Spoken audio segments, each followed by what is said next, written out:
Imagine por um momento.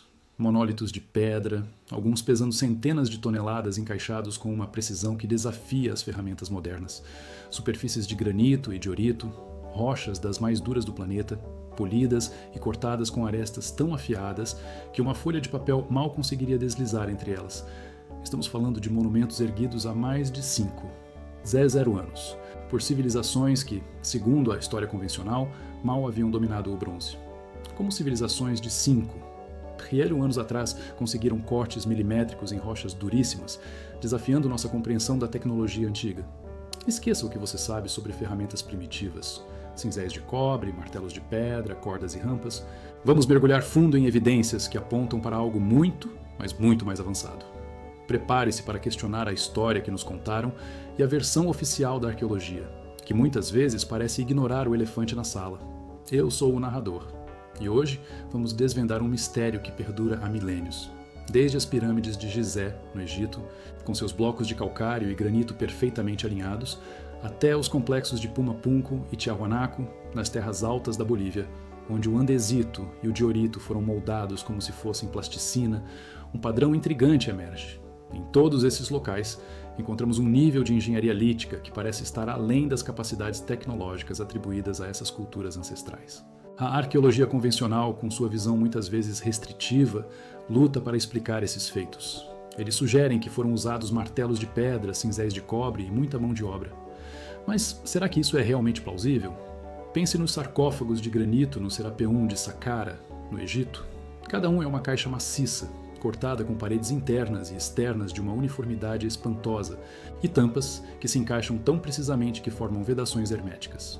Tentar replicar esses cortes hoje, mesmo com serras de diamante e máquinas controladas por computador, seria um desafio monumental. Estamos falando de 6 anos atrás. Seriam as ferramentas de cobre e bronze, maleáveis e de pouca resistência, realmente capazes de tal precisão? A resposta, para muitos pesquisadores independentes e engenheiros, é um retumbante não. O cobre não tem a dureza necessária para cortar granito ou diorito de forma eficiente, muito menos para deixar superfícies tão lisas e planas. O problema arqueológico reside precisamente nesse hiato. A discrepância entre as ferramentas que supostamente possuíam e os resultados impressionantes que alcançaram. A arqueologia convencional insiste em encaixar os fatos numa narrativa pré-estabelecida, que se recusa a considerar a possibilidade de tecnologias perdidas ou desconhecidas. Mas e se os antigos possuíssem um conhecimento que perdemos? E se eles tivessem acesso a métodos de corte e polimento que transcendem nossa compreensão atual das capacidades da Idade do Bronze? Esta é a abertura para uma nova perspectiva. Uma perspectiva que não tem medo de questionar e de procurar respostas fora dos manuais didáticos. Muitas vezes, a resistência a novas ideias vem da dificuldade em admitir que nossa compreensão do passado é incompleta. Mas as civilizações antigas, como a egípcia, os incas e os povos de Tiahuanaco, deixaram-nos um legado de pedras que gritam por uma reavaliação.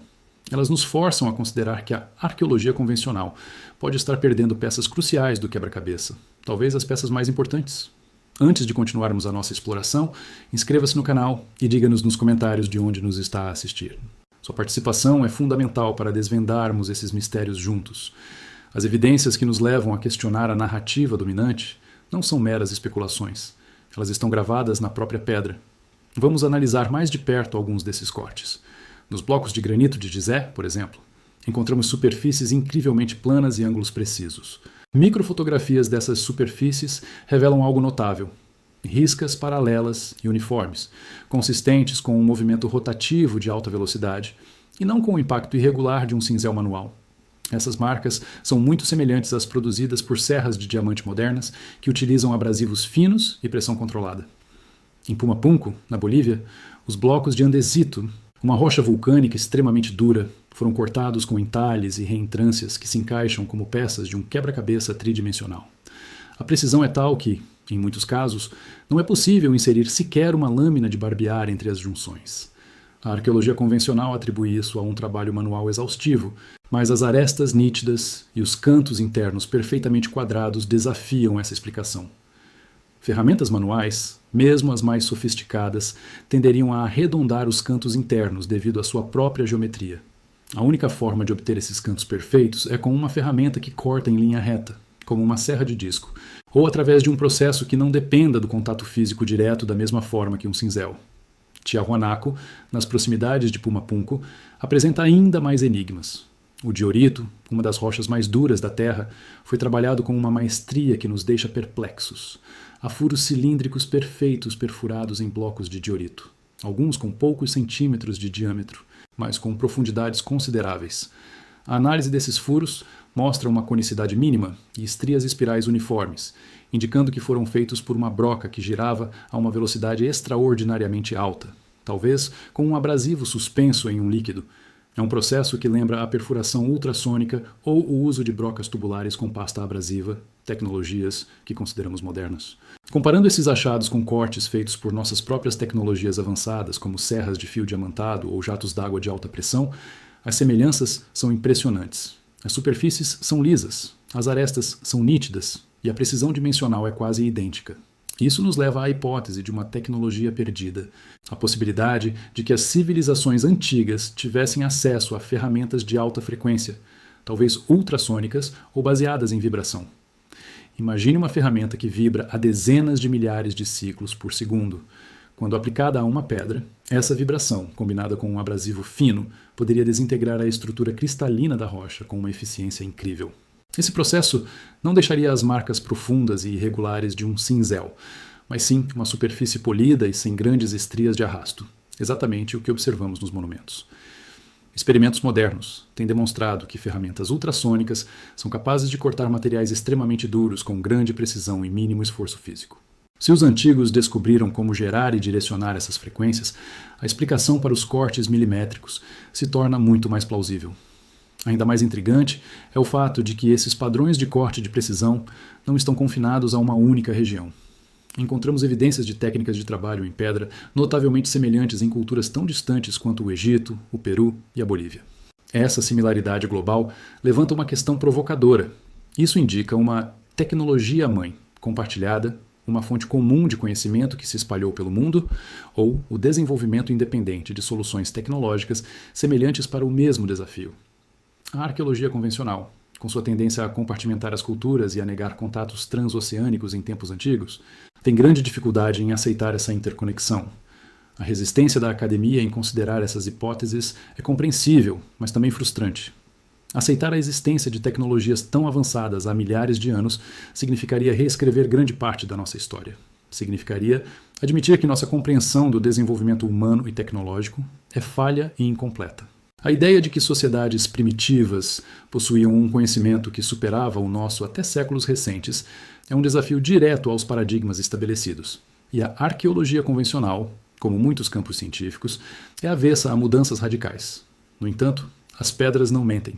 Elas são testemunhas silenciosas de uma história que talvez ainda não estejamos prontos para ouvir. Os cortes em Gizé, Pumapunku e Tiahuanaco não são anomalias isoladas. São padrões, evidências físicas que nos convidam a olhar para o passado com uma mente mais aberta e a questionar as suposições que moldaram nossa visão das civilizações antigas. A busca pela verdade por trás desses cortes é a busca por uma compreensão mais completa de quem somos e de onde viemos. Se estas civilizações possuíam tal tecnologia, o que mais não sabemos sobre elas?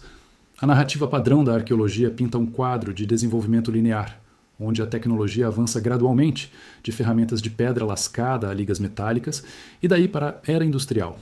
Mas as evidências dos cortes milimétricos desafiam essa linearidade. Elas sugerem que houve picos de conhecimento tecnológico que, por razões ainda desconhecidas, foram perdidos ou esquecidos, deixando para trás apenas as pistas gravadas nas rochas. Conectar isso à ideia de que a história pode ser mais complexa e rica do que imaginamos é essencial. Talvez a Idade da Pedra não tenha sido tão primitiva quanto pensamos. E talvez os nossos ancestrais tivessem uma compreensão do mundo físico que nós só estamos a redescobrir agora. As implicações dessa possibilidade são vastas, e as perguntas que se abrem são ainda mais profundas. Se a tecnologia existiu, como foi perdida? Não há registros escritos claros ou manuais de engenharia dessas ferramentas. Seria por causa de um cataclismo global, uma guerra esquecida ou simplesmente uma mudança cultural que levou ao abandono de tais métodos em favor de outros. A ausência de um caderno de instruções é um dos maiores mistérios. Qual o verdadeiro nível de sofisticação dessas sociedades? Não estamos falando apenas de habilidade manual, mas de um conhecimento profundo de física, mecânica e talvez até mesmo de acústica ou eletromagnetismo, para manipular a matéria em um nível tão fundamental. Como a aceitação dessas evidências pode mudar nossa visão da evolução humana e tecnológica? Se admitirmos que a inteligência humana é capaz de atingir esses patamares em diferentes épocas, isso poderia nos levar a uma compreensão mais humilde e, ao mesmo tempo, mais inspiradora de nosso próprio potencial e de nossa história. A arqueologia convencional, com sua postura defensiva, muitas vezes rotula essas teorias como pseudo-arqueologia ou teorias da conspiração. No entanto, o narrador insiste que não é uma questão de crença, mas de evidência observável.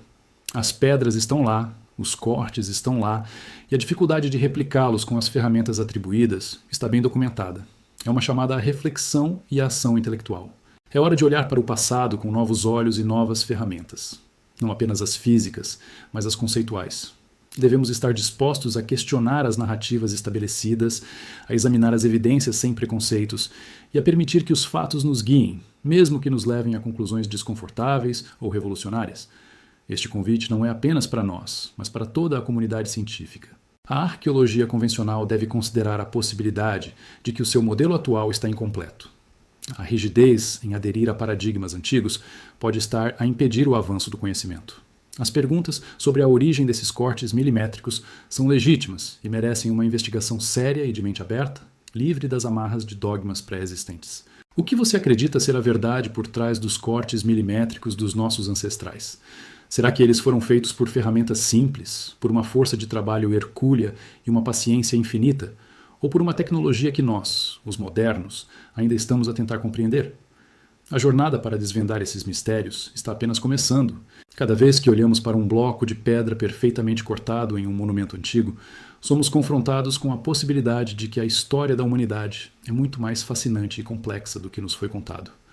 As civilizações antigas, com sua sabedoria perdida, continuam a nos desafiar, a nos inspirar a buscar um conhecimento mais profundo e a questionar os limites do que consideramos possível. A verdadeira revolução não está em encontrar respostas definitivas, mas em continuar a fazer as perguntas certas, com uma mente aberta e um espírito de exploração incansável. O futuro da arqueologia reside na coragem de abraçar o desconhecido e de reescrever a história com base nas evidências, não nas suposições.